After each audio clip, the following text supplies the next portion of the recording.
एथ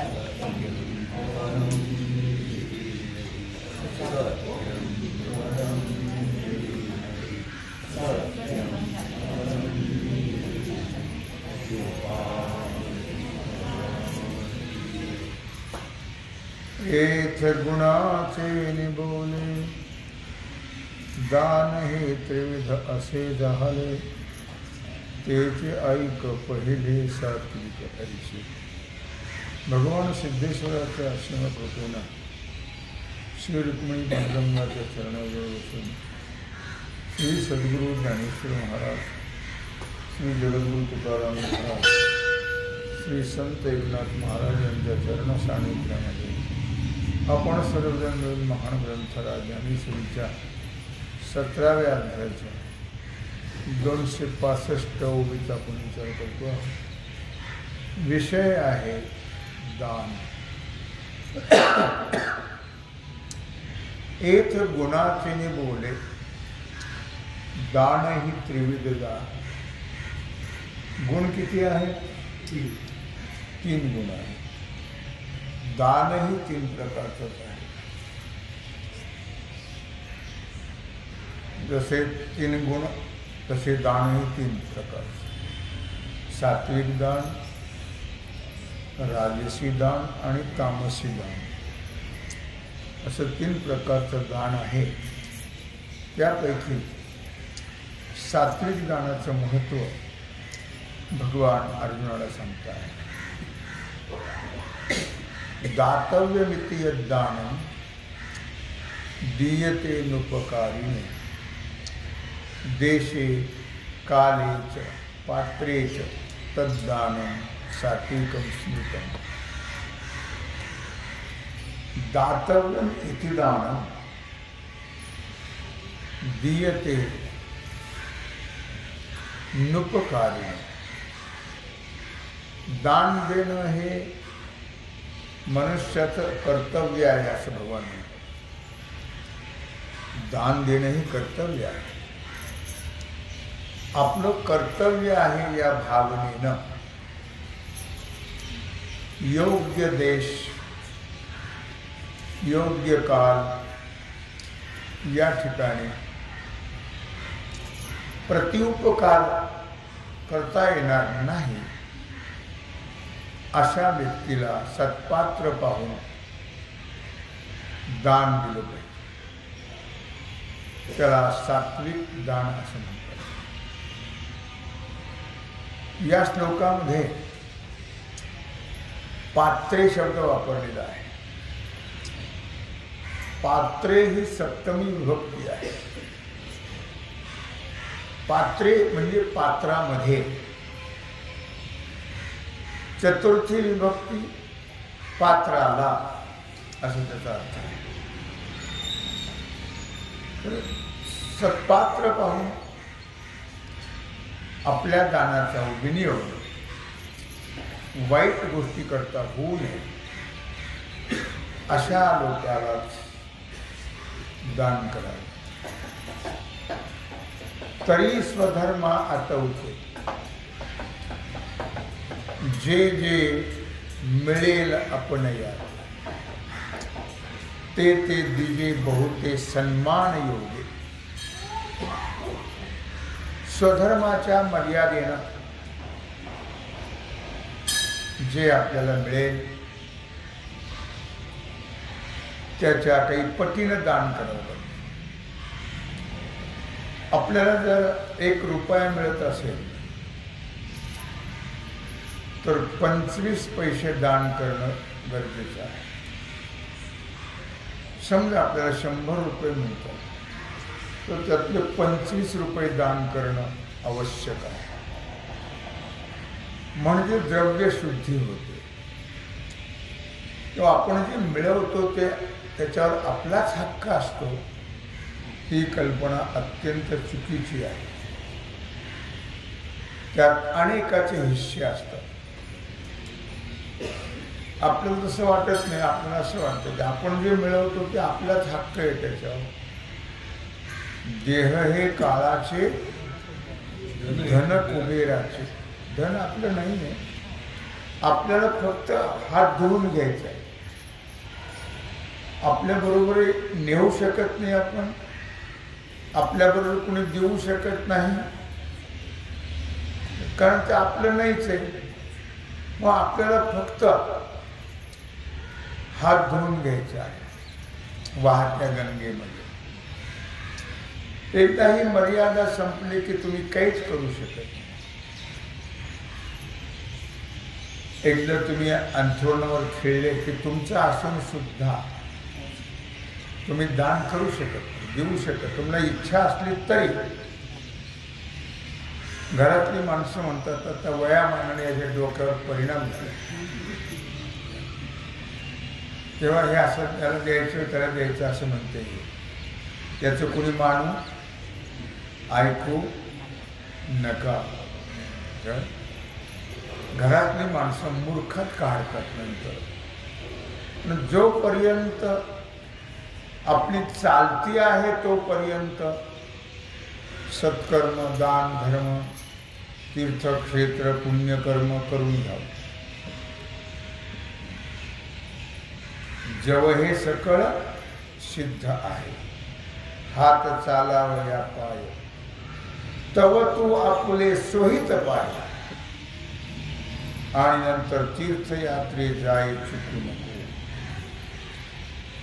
आपलं हित, आपलं कल्याण कशात आहे, कशाने होईल त्याचा विचार आपण करायचा आणि तीर्थयात्रेला जायचं. ते घराला विसरून जायचं. घराचा उंबरठा ओलांडला की घर मागच टाकायचं. पुन्हा घराची आठवण सुद्धा नाही. तर मग सृष्टी सौंदर्य पाहायला मिळतं, तसं काही नाही. पण तीर्थयात्रेचं फल मिळत नाही. मी म्हणत नाही, माऊली म्हणतो त्रिवेणी संगमी नाना तीर्थे भ्रमी, चित्त नाही नामी. सगळ्याच्या पाठ आहे की पाठ आहे. चांगली गोष्ट आहे. पाठ असणं गरजेचं आहे आणि त्यानंतर आचरणात आणणं गरजेचं आहे. म्हणून दोन गोष्टी त्यांनी सांगितल्या, हित आणि तीर्थयात्रा. पण तीर्थयात्रा मी सांगितलेल्या पद्धतीनं केल्या तरच त्या फलद्रूप होतात. नाही तर मग हिमालय कसा आहे पाहायला मिळतं, चांगली गोष्ट आहे. तिथली झाडी झुडी वगैरे सगळं सौंदर्य पाहायला मिळतं, फल मिळत पुन्हा. लक्षात, यात्रेचं फल नाही मिळणार तुम्हाला. म्हणून घराचा कुठेही जाताना तुम्ही, प्रवचनाला येताना काय, पंढरपूरला जाताना काय, तीर्थयात्रेला जाताना काय, घराचा उंबरठा ओलांडला की पुन्हा घरातलं नाव घ्यायचं नाही. नातेवाईक, सोयरे, धायरे, सोन, सासू, नवरा, बायको कोणाचंही नाव घ्यायचं नाही. फक्त कोणाचं घ्यायचं, देवाचं नाव घ्यायचं. तर तुमचा पैसा, तुमचे मेहनत, त्रास, दुःख सगळं सहन केल्याचं फल मिळेल. नाही तर त्यापेक्षा ठाईचं बैसुनी कला ऐकायची, आवडी अनंत आळवाया. तीर्थयात्रेला जायची गरज नाही. आपल्याकडून जर हे कंट्रोल होत नसेल तर तीर्थयात्रेला जाऊच या मताचा मी आहे. माऊली म्हणतात ते मत सांगतो तुम्हाला. आपल्यावर जर जिभेवर, तोंडावर, वृत्तीवर, चित्तावर, मनावर कंट्रोल नसेल तर तीर्थयात्रा करणं हे पाप आहे का पुण्य आहे? पाप आहे असं ती बाई म्हणते.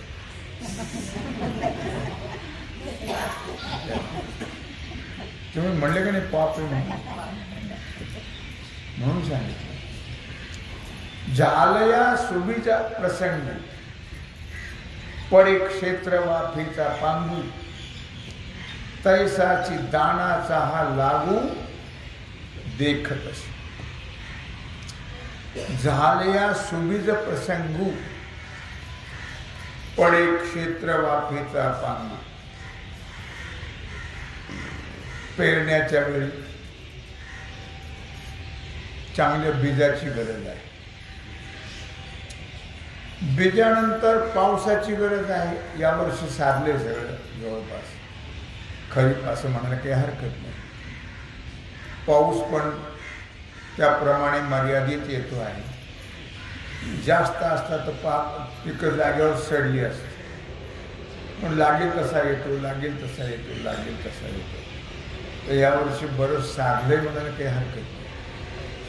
म्हणून पेरण्याच्या वेळी चांगल्या बीजाची गरज, बीज चांगलं होते. नंतर पावसाची गरज आहे. पाऊस जर अधिक झाला तर वापसाच होत नाही. वापसा झाला नाही तर पेरता येत नाही. मग तो एक प्रकार आहे. वापसा होणं गरजेचं आहे. कारण वापसा झाला नसेल तर चांगलं बी असून सुद्धा ते पेरता येत नाही. वापसा जर झाला नाही तर चिखलात पेरणं.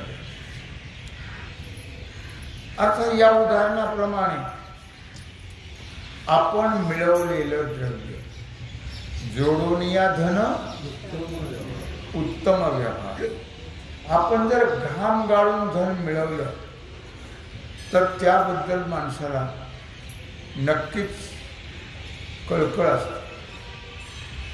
आणि असं जर आलं तर त्याबद्दल माणसाला काहीच वाटत म्हणून तर शब्द वापरला गेला, स्वधर्मार्जित. आपण मिळवलेलं जोडून या धन उत्तम व्यवहार. उत्तम प्रकारचा व्यवहार करून स्वधर्माप्रमाणे द्रव्य मिळवलं जातं. पण सत्पात्र मिळालं नाही तर त्याचा उपयोग नाही. कोणालाही देऊन उपयोग नाही. सात्विक दान याला म्हटलेलं आहे. जर सत्पात्र मिळालं नाही तर त्याला सात्विक दान म्हणत नाही. कोणाला तरी एखाद्या दारुड्याला द्यायचं नाही, ते खाणाऱ्याला द्यायचं. तो खाणाराही तो नरकाला जाणारच, पण देणाराही तो नरकाला जाणार. लक्षात नाही. त्याने दान केलं तरी नरकाला जाणार. त्याची हाय गेली कोण नाही आहे. म्हणून पात्र पाहून असं म्हटलेलं आहे या ठिकाणी. देशे कालेच पात्रेच, देश काळ पात्र. सात्विक दान, या सात्विक दानाला लागणारे, लक्षात घ्या, सात्विक दानाला लागणारे जे सर्व काही योग आहे ते योग दुर्मिळ दिसतात. एक आहे तर एक नाही, एक आहे तर एक नाही, एक आहे तर एक नाही असं होतं. मग सर्व योग एकत्र एकदम येणं शक्य नाही. सर्व जुळत नाही ना. एक आहे तर एक नाही असा प्रकार होतो. म्हणून एकदम सर्व योग जुळून येणं योग्य नाही, अशक्य आहे, शक्य नाही.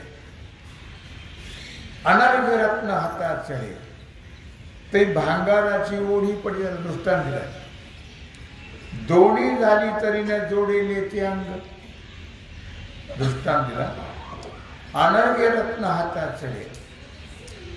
रत्न अमोल आहे, रत्नाची किंमत होत नाही. अमोल रत्न आपल्याला मिळालं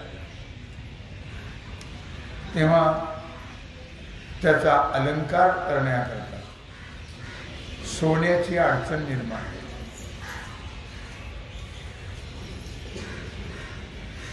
काय होते? भांगारी ओढी पडे, म्हणजे रत्न असेल तर सोनं नाही.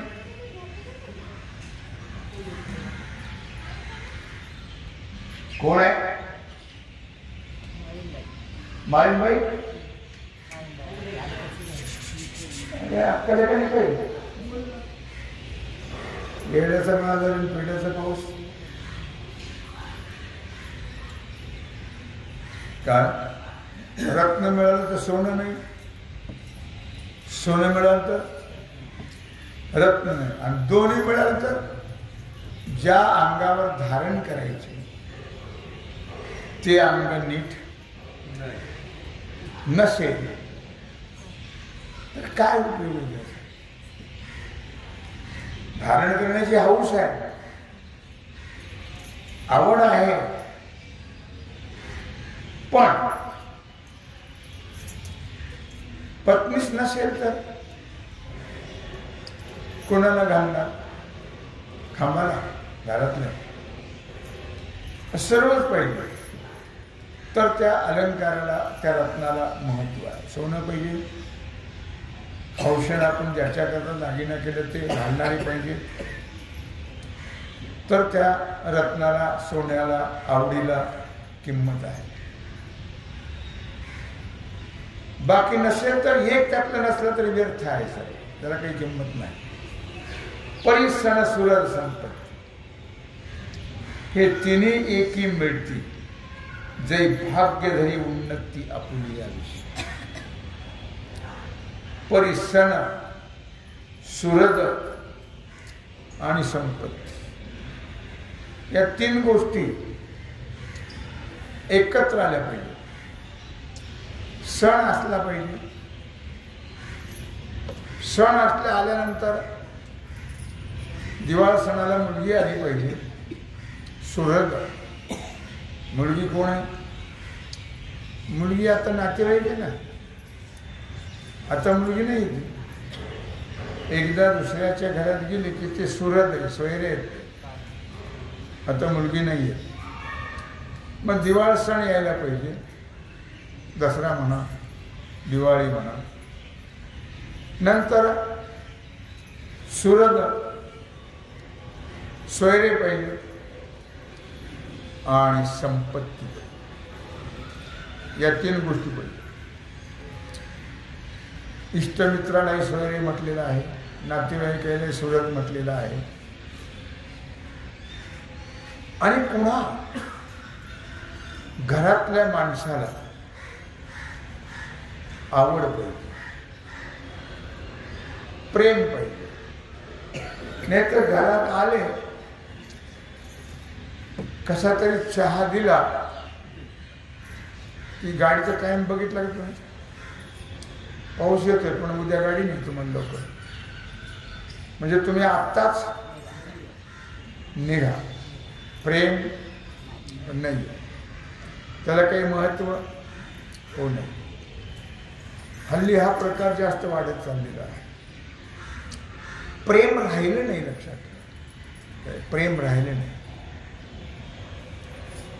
अर्थात विपुल धनधान्याधिक संपत्ती असावी, धन धान्य सगळं भरपूर असावं. आणि मग या तीन गोष्टी बरोबर असल्या, सन सुरज संपत्ती, मनही मोकळं पाहिजे, उदार पाहिजे. नसेल तर सण असून उपयोग नाही, सोयरे असून उपयोग नाही, आणि संपत्ती असूनही सर्व हे येथेच राहणार असं आपल्याला वाटतं. पण तसं नाही आहे, ते वाटण्यासारखं नाही. आपलं काहीच नाही ना, सणही आपला नाही, सुरजही आपले नाही, तर संपत्ती ही आपली. याच्या पुढे जाऊन बोलू नये, आपणही आपले, म्हणजे आपला देह सुद्धा आपला. देह काल विषय झाला आपला सगळा, देहही आपला. या सगळ्या गोष्टी जुळून येणं त्याला फार महत्व आहे. तैसे निपजावया दान, जे सत्वासी संवान, तै देश काळ भाजन द्रव्य ही मिळे. तैसे निपजावया दान, सात्विक दान घडून येण्याकरता जेव्हा सत्वगुणाकडे नेहमी विचार करणं गरजेचं आहे. जर सत्वगुणाकडे भाग्याची गाडी भरून आली तरच योग्य देश, योग्य काळ आणि योग्य पात्र, आणि त्यात पुन्हा स्वधर्मार्जित द्रव्य पाहिजे. धर्मावर सोमवार नको. लोकांची कडीन धाव धाव स्वधर्मार्जित असं म्हटलेलं आहे. काय हे द्रव्यही प्राप्त होणं गरजेचं आहे. हा सगळा योग एकत्र येणं याला म्हणतात सात्विक. सगळा योग एकत्र येणं. तरी आधी तव प्रयत्नेशी होवावे कुरुक्षेत्र का काशी, ना तरी तुके जे येसी तो देशही हो. आता सात्विक दानाकरता अगोदर तर प्रयत्नाने कुरुक्षेत्र असावं. हे दानाचे ठिकाण आहे. काशी क्षेत्र असावं. हा देश आहे, असा देश असावा.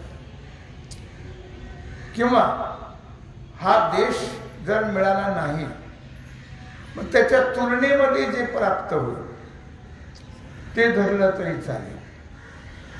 गोदावरीचा काठ असावा, क्षेत्र प्रदेश असावा, तेही चालेल. आणि मग तेथे रविचंद्र ग्रह राहू मिळू होता पाहे पुण्यकाळ, का तया सारिका निर्मळू आणूही जाहाला. मग असे जर समजा नाही मिळालं, कुठं जायला, कुरुक्षेत्र नाही, काशी नाही, मग गोदावरीचा काठ का होईना त्या ठिकाणी त्या देशामध्ये रवी राहू मेळा म्हणजे ग्रहण पर्व काळ. ग्रहण पर्व काळ असावा, चंद्रग्रहण असावं, सूर्यग्रहण असावं, आणि त्या निमित्ताने पुष्कळचा शुद्ध काळ प्राप्त व्हावा. आणि मग त्या पवित्र पर्व काळामध्ये तैशा काळे ते देशी, मग त्या पवित्र काळामध्ये त्या पवित्र देशामध्ये होवावी पात्र संपत्ती ऐशी. आणि मग त्या ठिकाणी ज्याला दान द्यायचं आहे त्या पात्राचा अधिकारही पाहिजे. होवावया पात्र संपत्ती ऐशी, मूर्ती आहे धरणी जैसी सुचित्वेशी का. मग शुद्धतेनेच जणू काही आकार धारण केलेला आहे. मूर्ती आहे धैली जैसी शुचित्वेची का. या असा काळ घडून आला तर शुद्धतेची मूर्ती जणू काय प्राप्त झालेली आहे. आणि मग आचाराचे मूळपीठ वेदाची उतारपीठ तैसी द्विजरत्न चौखट पावली. आणि मग सदाचाराचं मूळ स्थान वेद आहे.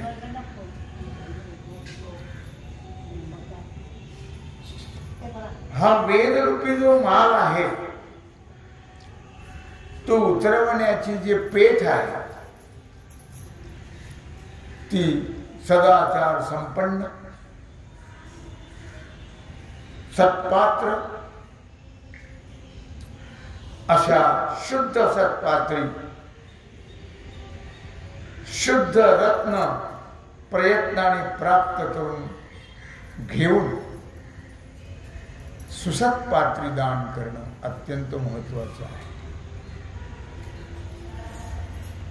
मग तयाचे ठाई वित्ता निवर्तवावी आपली स्वसत्ता. मग ज्याला आपण द्यायचं आहे ते आपल्या जवळ असणारे त्याच्यावरची सत्ता काढून घ्यायची आणि त्याच्यात पुन्हा आपलं मन घोटाळू द्यायचं नाही. उगीच दिलं उगीच दिलं काहीच होणार नाही उपयोग.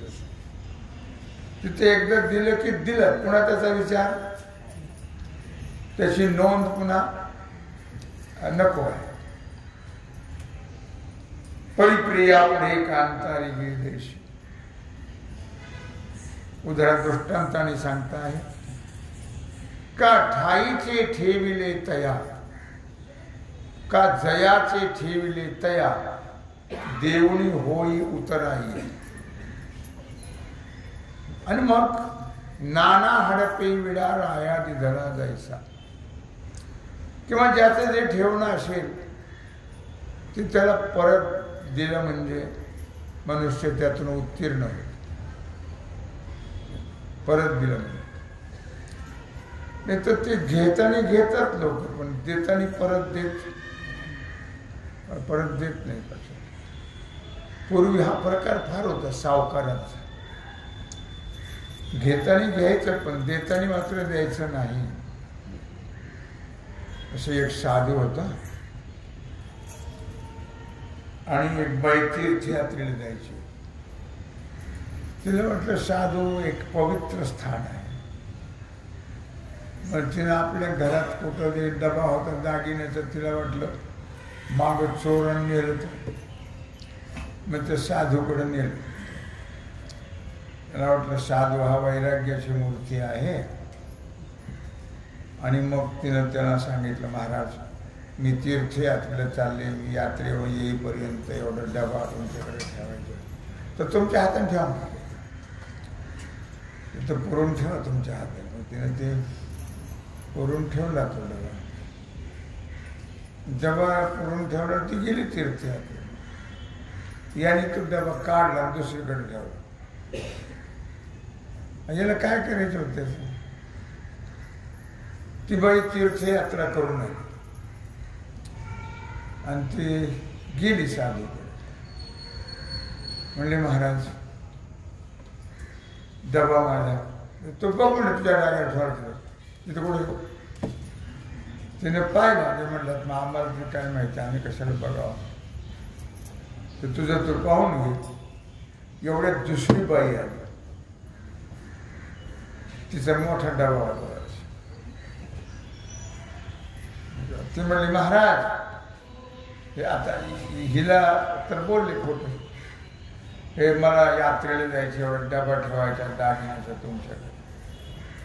तिला वाटलं आता हिला जर नाही दिले तर हे बी जाईल, हे तर डबल आहे. म्हणले हे इकडं डोकं आहे काय, तिकडे डोक्यातून ठेवलं, इकडं तिथं ठेवलं, घेऊन जा. मी का सांगतोय लक्षात ठेवा की अशा प्रकारे जयाचे ठेविले तया, देवणी होई जे उतराईया. काही वेळेला सासरवासी मुली असतात त्या आईकडे ठेवतात किंवा आई सुद्धा त्या मुलीकडे ठेवते. पण त्याने इमानदारी पाळली तर नाही तर पुष्कळ वेळा असं घडतं काय. म्हणून म्हटलं जयाचे ठेविले तया, देवणी होय उतराईया. आता आपल्याकडे जे पैसे असतात ते काय आहे तुम्हाला नाही माहिती. आपल्याकडं असलेले पैसे धन जे आहे ही ठेव आहे. ठेव ही काय आहे आपल्याकडे? ठेव आहे. त्या ठेवीचा योग्य विनियोग करणं अत्यंत महत्वाचं आहे. नाही तर त्या साधू सारखं ओ भी गया ए भी असं होईल. तर हे ठेव. मुलगा ठेव, सुनबाई ठेव, मुलगी ठेव, पत्नी ठेव, धन ठेव, देह सुद्धा ठेवच आहे. लक्षात हे सगळं ठेवी आहेत. या ठेवी सांभाळणं फार गरजेचं आहे. आणि पुन्हा योग्य वेळ आल्यानंतर ज्याची त्याला देणं गरजेचं आहे. तैसे निष्कामी जीवे भूम्याधिक अर्पावे, किंबहुना हवे नेदावे उठो. काय म्हटलं? तैसे निष्कामी जीवे. कोणतीही गोष्ट मानव देहामध्ये तादात्म्याने करायची नाही आहे, निष्काम भावनेने करायची. आपलं नाहीच काय तर कसं तर तादात्म्य घेतात. बरं घेतलं तर काय होईल? त्या बदलात जन्म मरणाचं दुःख भोगावं लागेल. त्याचा तर काही फायदा नाही आपल्याला. काय फायदा? मी आता जेवढ्या ठेवीची नावं घेतली त्यापैकी कोणती ठेव तुमच्यावर येणार आहे? धन, संपत्ती, मुलगा, मुलगी, पत्नी. जावयाचं नावच घ्यायचं नाही.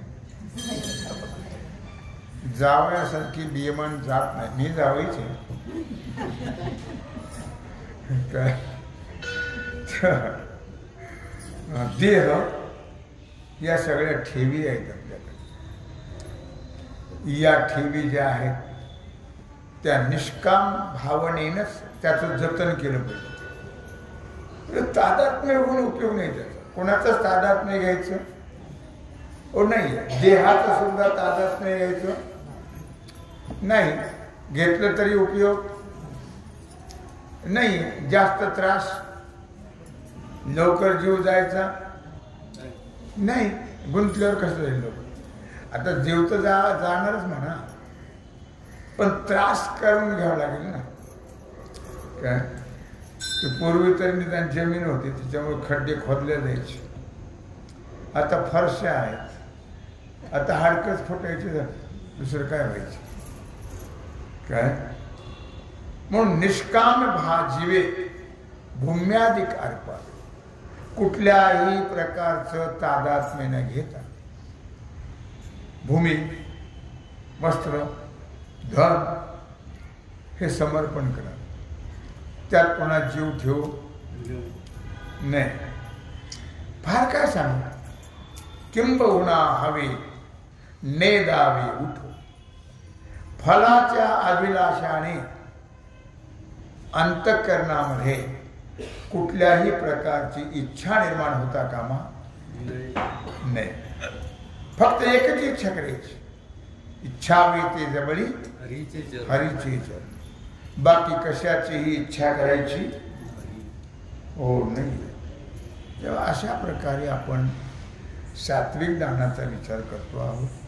तेव्हा झालेली सेवा भगवत चरणी समर्पित करून राहिलेला जो सेवेचा भाग आहे तो आपण उद्या पाहू. कुंडलिक वरदा श्री ज्ञानदेव ओम नमः पार्वती